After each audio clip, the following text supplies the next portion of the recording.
অনেক শখ করে হঠাৎ করেই আমার জামাইয়ের হঠাৎ করে মনে হলো যে পিৎজা খেতে মনে চাইছে। এর জন্য রাত 11টার দিকে অর্ডার দিছে, তারা ডেলিভারি মানে দিয়ে গেছে 12:30টার দিকে।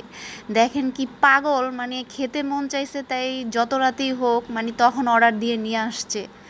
নিয়ে নিয়ে আসার পরে সে মানে দুইটাই একসাথে খাবে, সে বলতেছে আমাকে আর দিবে না, সে একাই সবগুলো খেয়ে ফেলবে এরকম বলতেছে। পরে ভাই সে তো খেলো খেলো, পরে আমি একটু খেয়ে দেখি যে দেখি এগুলো কি কীরকম টেস্ট এটার।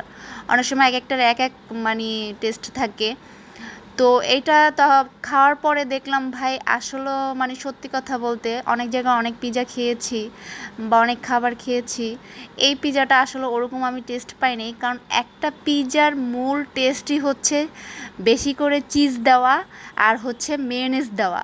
এই দুইটা জিনিস যদি পিৎজার মধ্যে না থাকে তাহলে আসলে এটা কোনো মজা নেই খেয়ে, এর কোনো স্বাদ নেই এটার মধ্যে, কিছুই নেই, জাস্ট মনে হচ্ছে যে রুটি।